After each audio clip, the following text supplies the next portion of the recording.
Yo, what's up mga kurap? Magandang araw sa lahat ngayon. So mga kurap, nandito tayo sa ngayon sa Taipo Road, so sa taas ng university. So ngayon, i-share ko lang mga kurap sa inyo to inspire you guys, no?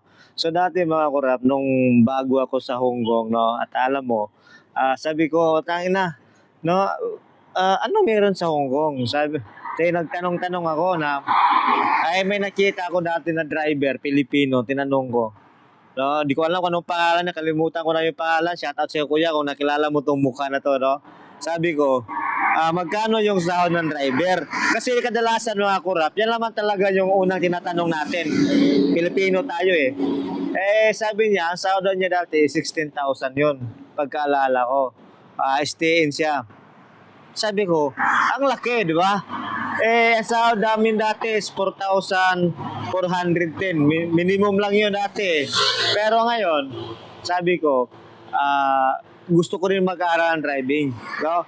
So, siguro mga wala atang 1 week, no, bago pa lang, nag-apply agad ako sa Admiralty, no? 'Di ba, sa written exam. So, nag-apply ako doon, binigyan ako ng pagdating ng 1 month, mag-written exam ako. Awa ng Diyos, pumasa ako mga kurap, no? Siyempre, bilang isang baguhan mga kurap dati, alam mo na yun na, nakakapa ka kinakabahan ka, baka di mo alam yung kalsada, di mo alam paano ang kalakaran dito, di ba? Yung paano mag-drive. Kasi sa Pilipinas, marunong tayo mag-drive. Pero dito, medyo magkaiba, pero konti lang. No, kalsada, saka sa Manubila, magkaiba. So sabi ko, kaya ko kaya to? No? Pero siyempre, ano ako independent eh. So gusto ko subukan lahat, 'di ba? Gusto ko tayo na kung kaya ng iba, bakit hindi kaya ko, no? Mag-drive lang naman, upo lang ka lang naman. So ngayon, ito na. No, nakapasa ako ng written exam. So ngayon, naghanap ako ng instructor. Siyempre, wala akong mahanap instructor, hindi ako kabisado eh. Nagpatulong ako sa amo ko na kung ano. Sabi niya, bakit? Magda-driving ako, magda-driver ako. Ngayon, tinulungan niya ako. Hawa kami ng instructor. So siyempre, noong una, marunong ka sa Pilipinas. So parang pagdating mo dito, gusto mo maging galing-galingan ka, no? Parang alam mo na lahat. Pero actually, hindi pala ganon. No, dapat pala sumunod ka kung anong patakaran dito, ano yung ng instructor. You need to follow the law, kung sa baga. So ngayon, awa ng Diyos, no? Nakapasa ako. So ngayon, nagda-drive ako dun sa amo ko. After 7 days, nakuha ko na yung lisensya ko. Nag-drive ako dun. Tangina, sabi ko, yung mga highway, parang hindi ko ata alam to eh. Hindi ko kabisado yung mga highway. Hindi, merong Google Map. Pero ang problema dati, hindi ako marunong gumamit ng Google Map eh. No? Ang hirap po. No? So ngayon, unang sabak ko mga kurap, sabi ko sa inyo eh. Unang sabak ko, tangina, nagkaligaw-ligaw ako kung saan ako makapunta. Hindi ko alam kung paano ako makauwi sa bahay ng amo ko. Isipin mo yon sa MTR nga, naliligaw ako, mag-drive pa kaya?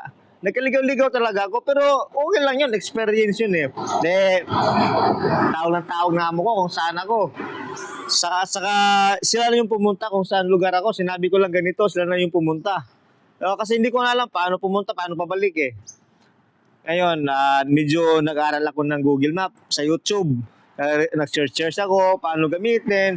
Ayun na nga, medyo may alam na tayo konti kasi nga gumamit tayo ng mindset, no, na paano mag-research. Pag ano doon, medyo alam ko na mag-drive, no? Alam ko na mag-drive. Alam ko yung panling, sa panling ako dati, kabisado ko na 'yan. Yung mga shatin, kabisado ko na 'yan. Pero yung mga simsat, hindi ko kabisado 'yan.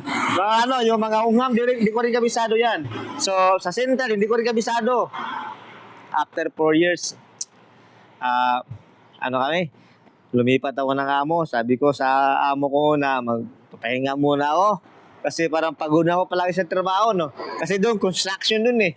Sa Panling, lahat, all around ako doon. Construction, mag-drive, lahat. Gardener, lahat. So ngayon, lumipat ako ng amo ko nito. Tangina, unang sabak, unang araw. Maon siya, unang araw. Paghatid sa school sa Kalontong, siguro, mga 200 meters mula sa bahay nila, naligaw na naman ako. Mali na naman yung na-exitan ko nga runabout. Pero, hindi, kasi ganun talaga. Kailangan mo ng experience para matutunan. Lahat naman ng bagay, para matutunan mo, mangamuti ka muna or magkaroon ka muna ng experience para matutunan mo. Dumating yung amo kong lalaki. Tuloy tayo, no? Dumating yung amo kong lalaki. No, galing Amerika. Sabi, punta kami ng Saikong. Hindi, sa Saikong, medyo kabisado ko yon kasi yung alaga ko kasing babae doon sa pamilya ko, sa Saikong nag-aaral. Punta kami sa Saikong. Okay, walang problema. Mula Maunsan, mas madali lang. Pagkatapos ng Saikong, sabi ng amo ko, punta tayo ng Chonwan. Pagpunta ng Chonwan, sa Hongham. Natutulog yung amo ko doon sa sasakyan. Pagising niya, Hongham pa rin. Takin na. Sabi niya, let's see here in Hongham. Yeah, so, sabi ko lang sa kanya, just, I go around and then go to Chunwan. Takin na. Mga isang oras. Pagising niya, Hongham pa rin mo. Sabi na, amo mo, I still here. Kaya, dinuruan ako ng amo ko. Sabi niya, kaya na, akin na Google Map no. Ganito. Ganito gawin mo sa Google Map mo. Ganito, okay. Detso ka lang. Tuturo ko sa'yo, guide ko sa'yo. Papuntang Chunwan. Okay, nakita mo yung kalsada. Istitin mo yan, ha? Huwag kang mag-i-exit. Tang na, nakita ko yung may nakalagay sa signboard na Chunwan.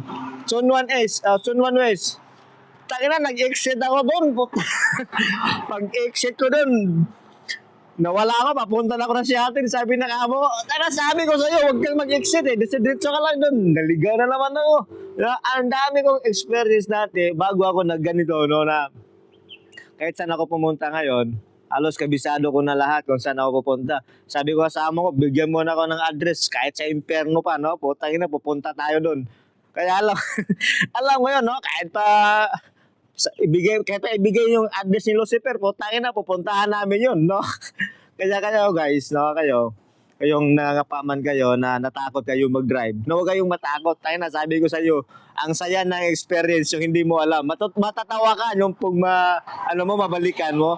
Matatawa ka talaga. Kaya kayo, alam ko na iniisip nyo na baka takot kayo, baka mahirap. Hindi mahirap. No? Gusto nyo, patutunayan ko sa inyo. Marami nang nakapasa ngayon na driver na walang alam. Driver na sila ngayon. No, di ba? Alam mo, sabi ko sa inyo guys, no, mga kurap, na yung experience na madadaanan mo, masaya. No? Kasi kayong nasa bahay kayo, ang experience ng bahay na mararanasan mo, stress, complicated. No? Bakit? Dahil sa mga kasama mo, dahil sa mga trabaho mo, mahirap, no? Pero yung experience sa driving, masaya. Bakit? Ikaw lang naman mag-isa, wala ka naman kalaban sa pagdadrive. Ikaw lang mag-isa, kalaban mo lang yung mga driver din na nagsasakyan, di ba? Wala kang sisisihin, wala lahat, no? Kaya mga kurap, mag-aaral na kayo, promise. Mag-aaral na kayo, hindi lang lalaki sahod nyo. At marami kayong may experience na experience tulad ko. Hayaan nyo, tutulungan ko rin kayo about sa mga katanungan na hindi nyo alam, sa mga katanungan na baka di nyo kabisado, kung paano, para sa pupunta. Magtanong kayo sa akin, I'll help you guys, promise. Hanggang sa muli mga kurap, paki-like, share, ang follow ko na gustuhan mo yung kwento na to. Pero masaya. Maraming salamat. God bless you all.